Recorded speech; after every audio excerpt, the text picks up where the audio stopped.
भाई जो गुरु वचन पे डट गए, कट गए फंद 84 के। धनाना आश्रम में पाखंडवाद का थोड़ा सा प्रकरण है, क्योंकि ये नकलीपन में जीते हैं। देखो, इनको नकली भगवान मिल गया सतगुरु, फिर भी ये नकली फोटो को पूज रहे भगवान मान के। इनको नकली पन्ने में जीने में आनंद आता है, ये सारे काम नकली कर रहे हैं।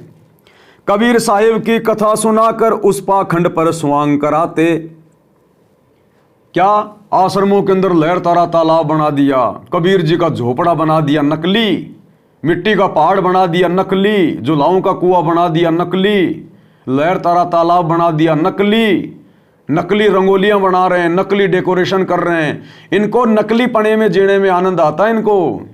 इनको असली वस्तु नहीं चाहिए, सार वस्तु नहीं चाहिए। कबीर साहिब की कथा सुनाकर उस पाखंड पर स्वांग कराते, आश्रमों में नकली काशी, नकली ही भगवान बनाते। कबीर जी की झोपड़ी के आगे नकली कबीर बैठा दिया, दाढ़ी मूंछ वाला है, महात्मा गांधी की तरह सूत काट रहा है। आवश्यकता थी उसके बताने की? सतगुरु ने बता दिया, वो सही नहीं है क्या जो तुम ये मूर्तियां बना बना के दिखाओगे कि हाँ ये सही है? इनको नकली कार्य करने में आनंद आते हैं सारे। नकली ही लहर तारा तालाब बनाते, नकली कमल पर शिशु लिटाते, नकली नीरू नीमा बनाते, नकली अष्टानंद बनाते, नकली रामानंद बनाते, नकली एक पहाड़ बनाते, नकली कबीर की झोपड़ी बनाते, नकली ही एक कुआं बनाते, नकली पत्थर की गाय बनाते, उस पर जिंदा सेवक लगाते। बताओ, और मिट्टी की तो गाय बना रखी है इन धनाना आश्रम में, और एक मूर्ख भगत उसके नीचे झाड़ू निकाल रहा है। उसके एक नकली गाय के नीचे उसकी झाड़ू लगा रहा है, मिट्टी ठीक कर रहा है। अरे वो बैठने वाली नहीं है, क्यों इतनी मेहनत कर रहा है उस गाय के नीचे बैठ के? आपको कई बार वीडियो में दिखाया है।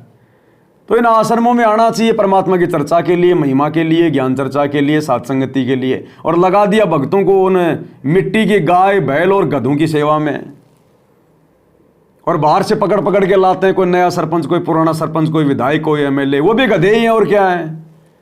बताओ, अगर एक भी अगर ज्ञान सुनता हो या कोई नाम लेके जाता हो तो क्यों उनको फालतू में भक्तों का पैसा बर्बाद करवाने के लिए, ये लड्डू जलेबी बर्फी खिलाने के लिए बुला रहे हो उनको? गुरुदेव कहते हैं नकली संतों को खिलाना ये भी गधे को गाय की खुराक खिलाने के समान है। तो गधे पकड़ पकड़ के ला रहे हैं, गधे पकड़ पकड़ के, केवल अपनी मान बढ़ाई के लिए। मुर्दों को ये पूजे भाई, जिंदा की पहचान छुपाई। उस मुर्दे कबीर की तो ये पूजा कर रहे हैं इन आश्रमों में, बड़ी बड़ी फोटोएं लगा के, दाढ़ी मूछ वाले नकली कबीर की। उस मुर्दा की तो फोटो कर रहे हैं, उसकी तो पूजा कर रहे हैं। और जिंदा कबीर, जिंदा सतगुरु को इन्होंने बुला दिया, उसका जन्मदिन मनाएंगे 8 सितंबर को।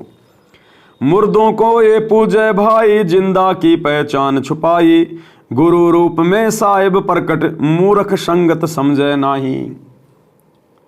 अब सतगुरु जिंदा रूप में प्रकट है, सतगुरु रामपाल जी स्वयं कबीर भगवान है, लेकिन उसको नहीं पहचान रहे और उस मुर्दे कबीर को पूज रहे हैं, उस दाढ़ी मूंछ वाली नकली फोटो को कबीर मानकर।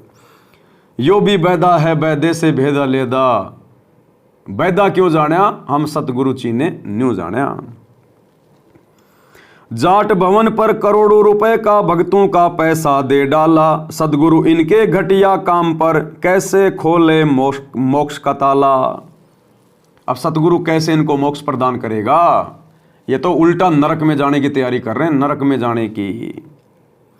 तो भाई और बहनों, ये सारा का सारा उल्टा काम, ये बैदा कर्म इन आश्रमों में भी इन लोगों ने शुरू कर दिया है।